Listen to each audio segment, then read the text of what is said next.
En el nombre del Padre, y del Hijo, y del Espíritu Santo. Amén.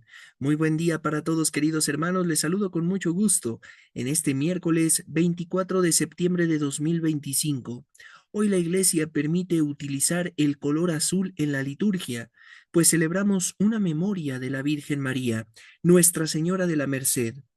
Dentro de las familias religiosas que están dedicadas con algún vínculo hacia la Madre de Cristo, se encuentra la Orden de Nuestra Señora, la Virgen de la Merced, que fue fundada por San Pedro Nolasco.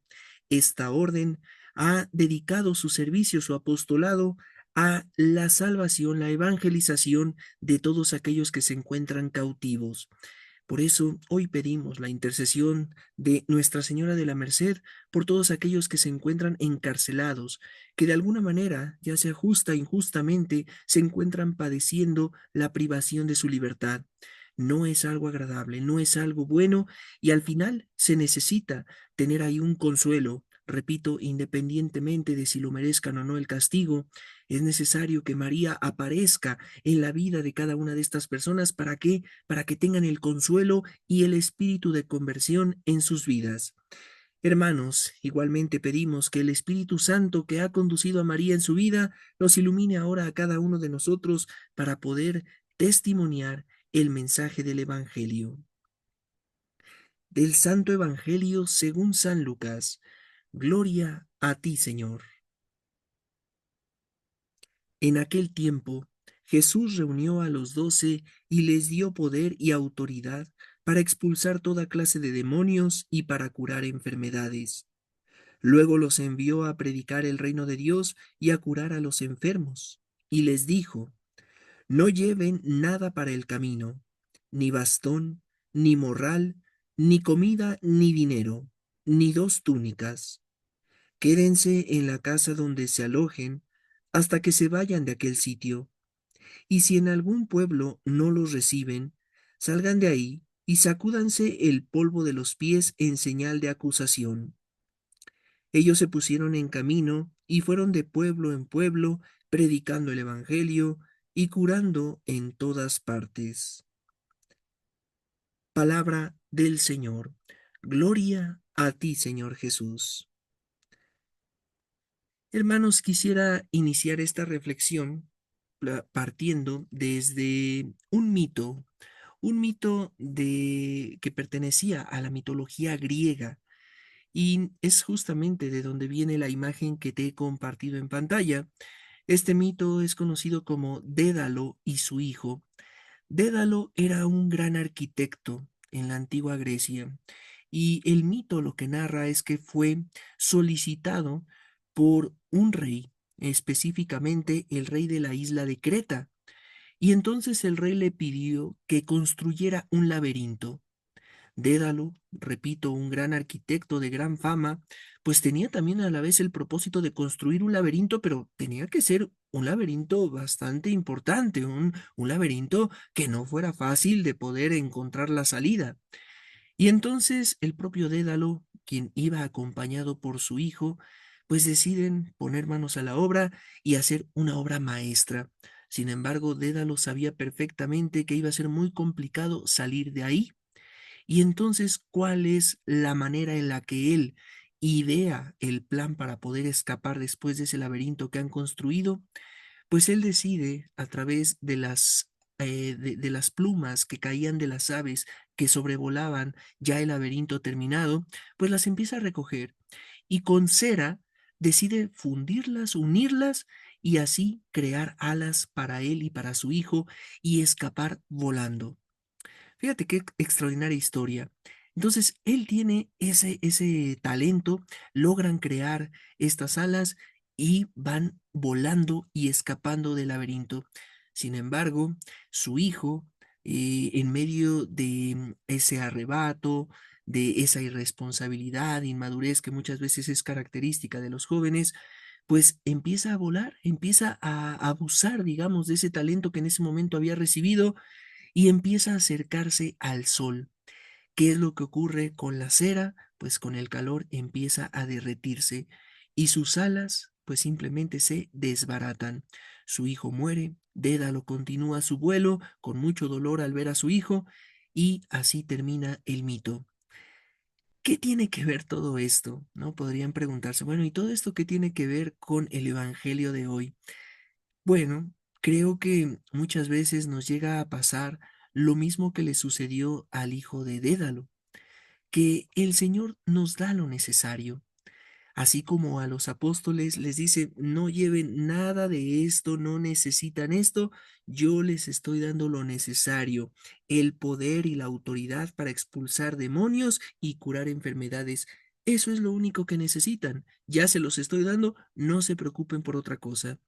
Bueno, desgraciadamente el Señor muchas veces nos da lo que necesitamos y sin embargo caemos en la irresponsabilidad, caemos en la inmadurez, somos personas insensatas, necias, testarudas, que queremos hacer siempre de nuestra vida lo que se nos dé nuestra regalada gana.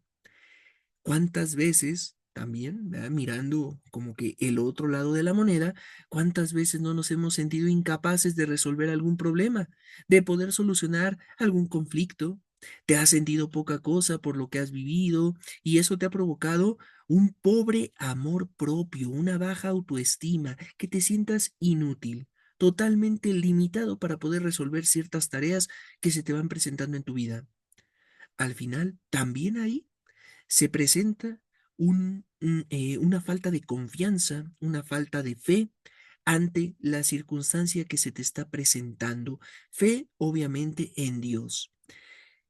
En otras ocasiones ya te he compartido una frase que en lo personal me encanta de Santa Teresa de Ávila, cuando ella misma nos dice que no es Dios quien limita el actuar, el accionar de su gracia, sino que somos nosotros. Yo soy quien impide, yo soy quien bloquea la gracia de Dios para que se manifieste en mi vida. Hoy nos tenemos que llevar algo grabado en el corazón, hermanos. El Señor da lo necesario. Aun cuando nosotros mismos nos metemos solitos en los problemas, el Señor nos acompaña, el Señor no abandona. Obviamente, si yo he tomado malas decisiones, va a haber consecuencias y esas consecuencias las tengo que asumir con una responsabilidad que va totalmente ligada con la libertad con la que yo he elegido esas decisiones, con la que yo he optado por esas opciones. La responsabilidad es una virtud y como diría San John Henry Newman, Dios es un ser ético. Fíjate qué característica, qué nombre, qué título le da John Henry Newman a Dios, un ser ético. ¿Por qué? Porque en Él se dan todas las virtudes de una manera perfectísima. Si hablamos del amor, pues en Dios el amor es perfecto. Si hablamos de misericordia, en Dios la misericordia es perfecta. Si hablamos de bondad, en Dios la bondad es perfecta. Pues lo mismo sucede con la responsabilidad.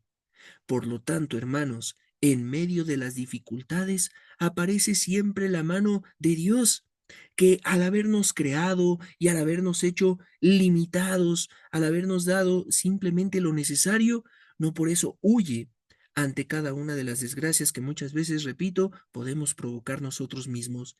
Su mano siempre aparece para ayudarnos, pero depende de que nosotros le vayamos permitiendo que actúe y que voluntariamente elijamos lo virtuoso por encima de lo pecaminoso. Sí, hermanos, porque también hay otra mano que se extiende, y es la mano del tentador, que nos hace creer soberbios como el hijo de Dédalo, que nos hace creer que porque ya Dios nos ha dado algo, pues podemos malutilizarlo, podemos ser malos administradores, y no es así. Cada uno de nosotros hemos recibido del Señor no solamente plumas y cera, sino hemos recibido gran cantidad de bendiciones y dones.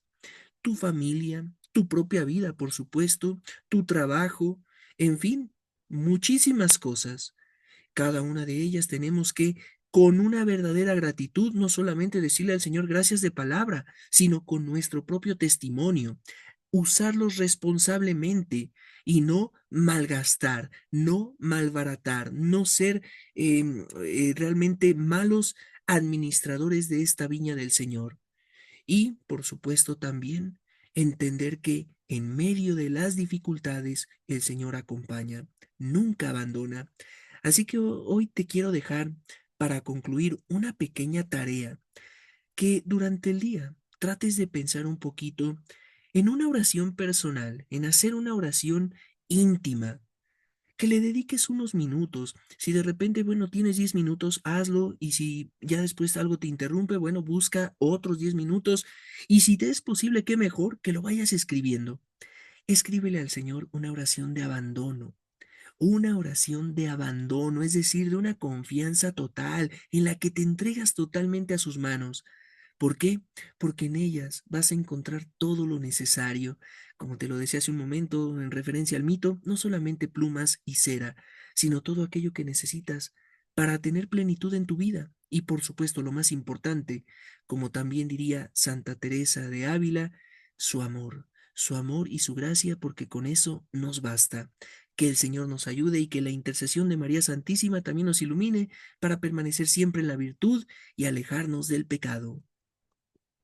Nos consagramos a la Virgen y decimos juntos: Oh Señora mía, oh Madre mía, yo me ofrezco enteramente a ti, y en prueba de mi filial afecto te consagro en este día mis ojos, mis oídos, mi lengua, mi corazón, en una palabra todo mi ser. Ya que soy todo tuyo, Madre de bondad, guárdame y defiéndeme como cosa y posesión tuya. Amén. San Miguel Arcángel, defiéndenos en la batalla, sé nuestro amparo contra las perversidades y acechanzas del demonio. Reprímale Dios, pedimos suplicantes, y tú, príncipe de la milicia celestial, arroja al infierno con el divino poder a Satanás y a los demás espíritus malignos que andan dispersos por el mundo para la perdición de las almas. Amén. Ave María Purísima, sin pecado concebida, Nuestra Señora de la Merced, ruega por nosotros. En el nombre del Padre, y del Hijo, y del Espíritu Santo. Amén. Hermanos, que tengan un excelente día, que la gracia, la paz y el amor de nuestro Señor esté con ustedes.